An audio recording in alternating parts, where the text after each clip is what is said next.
All right, today we are continuing work on the four-wheel drive chassis build for our 1700 horsepower turbo big block drag truck, and ultimately we want this thing to run 8s.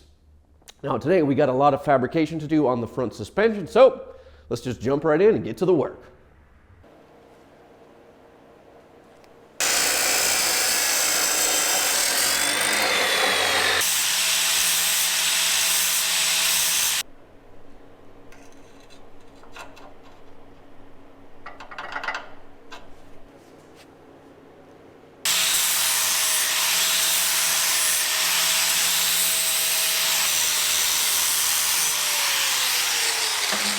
So I couldn't actually get sleeve material in the length that I wanted, so all I'm going to do is just basically weld these two together. But because this needs to be pretty much perfectly straight, all we're going to do is take this control arm bolt here, which is a nice tight fit. We'll do that.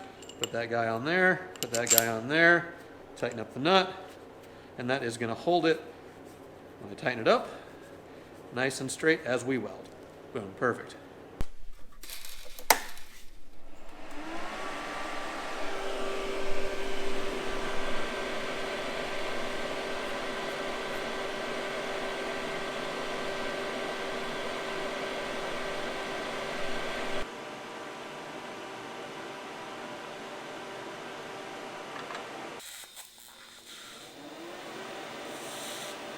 Now, if I'm lucky, I will not have welded that sleeve to my bolt.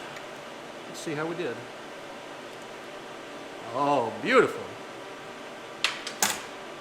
And because this spins pretty freely, that tells me that these surfaces are actually pretty dang true. It may not be like within the thousandths of an inch like you could get on a lathe, but that's pretty dang close. So, final weld.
So all the prep work that you just saw me doing was basically me getting ready to put some new bushings on the end of these control arms.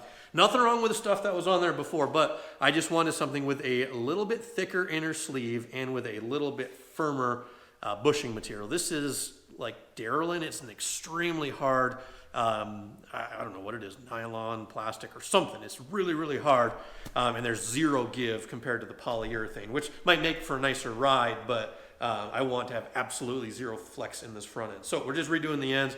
All I've got to do, because this is a little bit different dimension, I'm just going to chop these off, weld the new ones on, and like I showed you last time with the threaded rod, we'll just use that to make sure that both sides line up perfectly so there's no binding as the control arm pivots.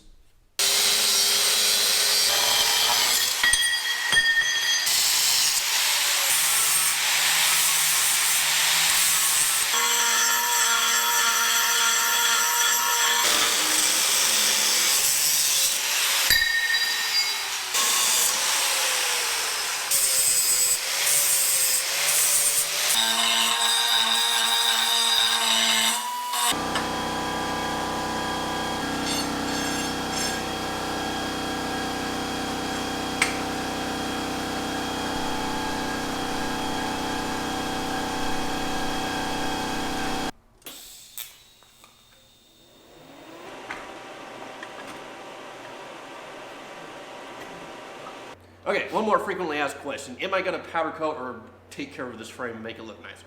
Yes. When we get all the fabrication work done, which we got a lot to do out back, we got a bunch to do up front, I am going to get this probably sandblasted and painted. I don't think I'll do powder coat, but just to get a good, nice semi-gloss black paint on here to make it look, you know, nice. Even though the ugly truck is ugly, underneath it's going to look like mint. So, yeah, we're definitely going to coat it.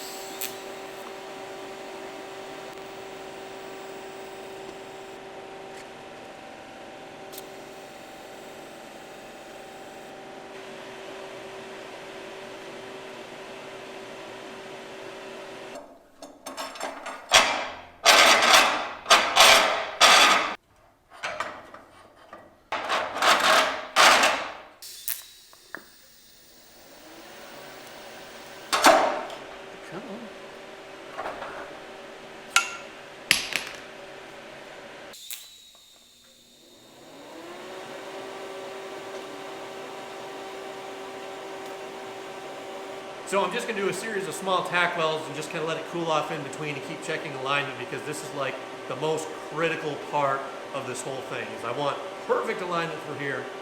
And every time I put a tiny tack weld on it, it pulls it a little bit. So once I get like 3 or 4 on there, it should be kind of locked in place.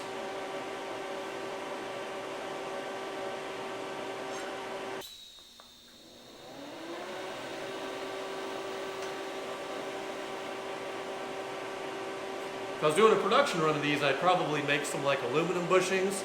That way I could weld it with those in place, but for now, just gonna make sure I don't melt these too badly.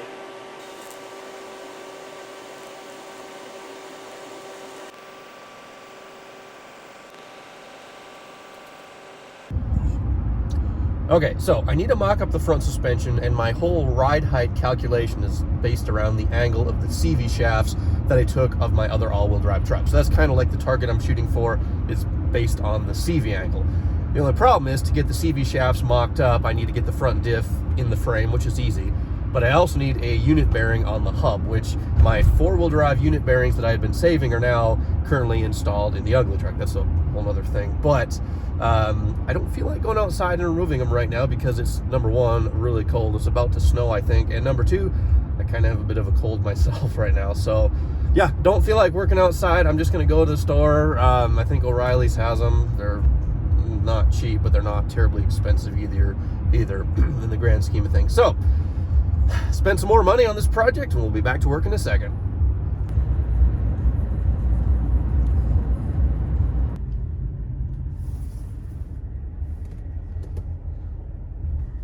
Well, our trip this morning was sort of successful. I got one of the 2 wheel bearings that we needed. I got some nice, super healthy breakfast because whenever you're feeling under the weather, there's nothing to warm you up like a nice sausage, egg, and cheese biscuit. Although my cholesterol levels may disagree with that. But also had to get some liquid energy because when you're self-employed, there's no such thing as a sick day. So let's push through it and get the suspension mocked up.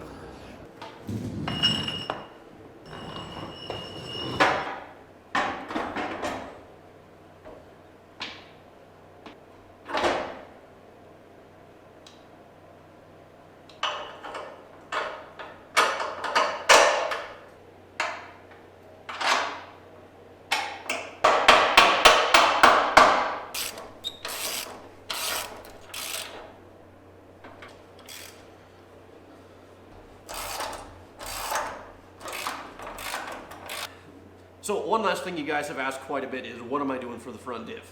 This is a GM 8 1/4 IFS, and it may not be the strongest thing on the market, but most high-powered 4-wheel drive drag trucks are actually using this thing right here. I would like to swap in a Duramax style 9 1/4 center section, but it's a complete pain in the butt. The mounting points are different, it's longer, it interferes with your steering a little bit. The CV flanges are different, it's actually a little bit wider, which means you need a custom CV shaft. So either you've got to go completely like with a 2500 style 8-lug frame, or stick with a half-ton stuff, which is what I'm going to do. So it should be more than strong enough. Most of the fast guys are using this and not breaking it, so that's what we're going to do, and cross our fingers. So I gotta say, I love these little mini totes you can get like Costco and Home Depot and stuff, they make organizing these projects so much simpler.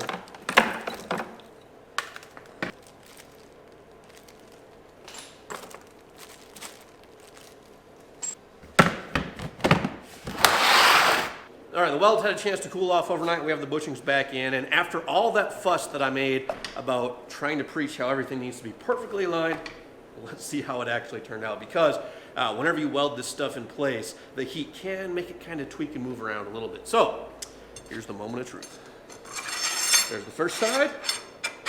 There's the second side. Perfect. Or, I mean, it might be a thousandths or two off, but as far as I'm concerned, that is perfect alignment. This shaft will freely spin. Some guys asked in the comments last time, like, how do I know that this is straight? Well, you can spin it, and you can see that there's no wobble in it. So, as far as I'm concerned, this is perfect alignment, and that brings me joy inside. Makes my OCD happy.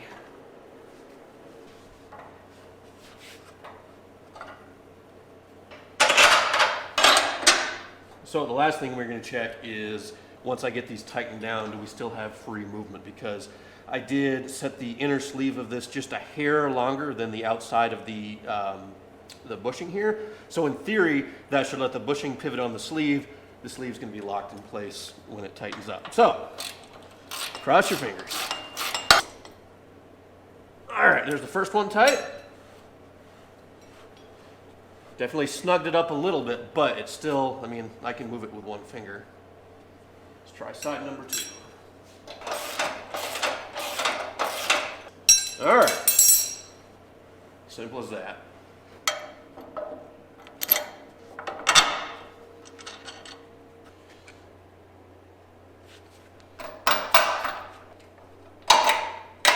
So one more question we got was, how are we going to align this thing when it's all put together? That's easy. We're just going to use the same method that the factory used. We get some slotted upper holes.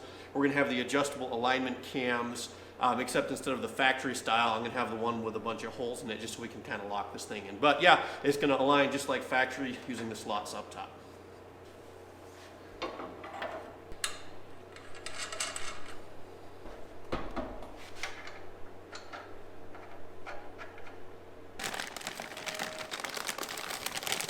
They're made in Thailand. How bad can it be?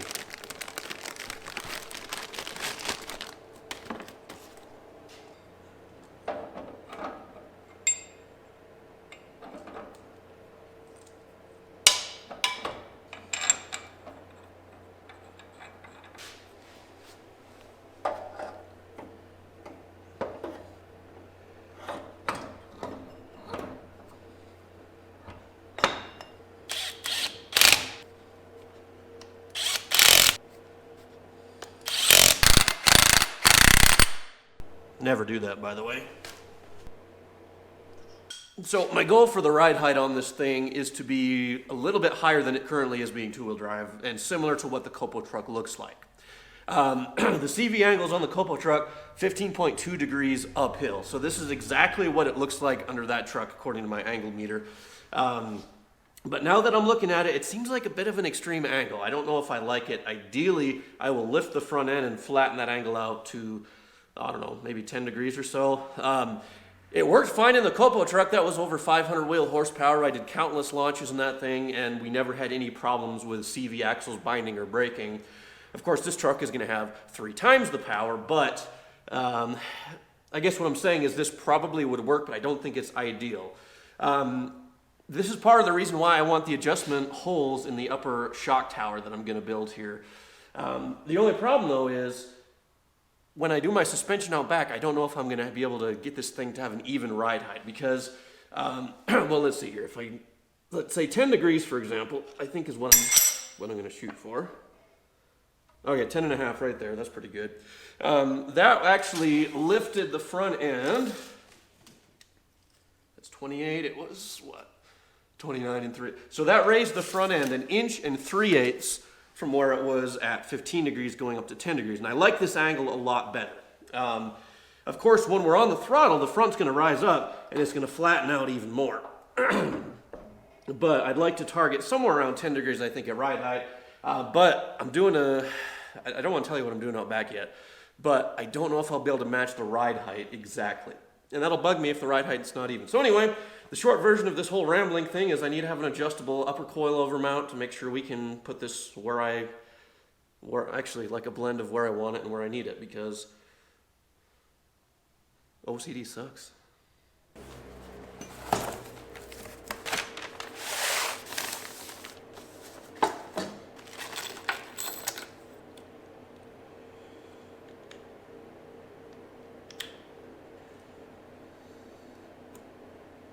Custom fabricated stopper block holds it exactly halfway.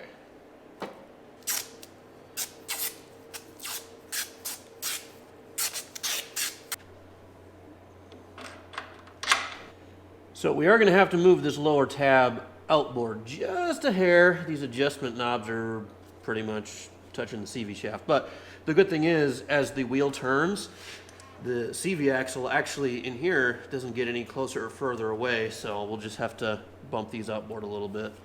All right, just using some basic geometry in my eyeballs. The shock needs to be somewhere in there, which puts the center, that's like 3 1/4 inches away from the face of the frame.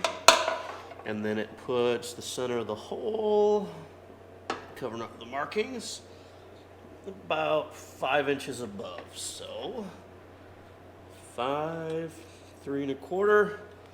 Let's do some arts and crafts. And then from the top corner of the frame, the eye of the shock is, what did I say? 5 inches above. And then 3 1/4 inches in, which is here. The other thing I want is a series of adjustment holes that follow kind of an angle. So let's say, for example, they go every inch. Maybe one there, one there, one there, and one there. That's a pretty big range of ride height. Put an imaginary line like that. Now I got shocks with a 5/8 inch through bolt, so I'm going to use a roughly 5/8 inch socket here just to kind of pencil these out. We'll use a radius, I don't know, something like that for the top.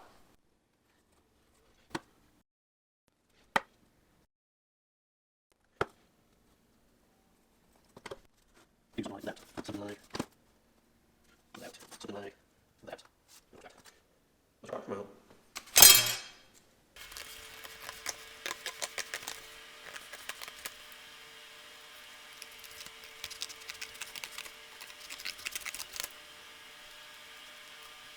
Now, even though it looks like I just kind of came up with this design out of thin air, I've actually stared at this frame for several hours over the last month or two, just trying to imagine in my head a perfect upper shock bracket. Now, I know there are some out there on the market, but to be honest, I haven't found any that I'm absolutely in love with the design of.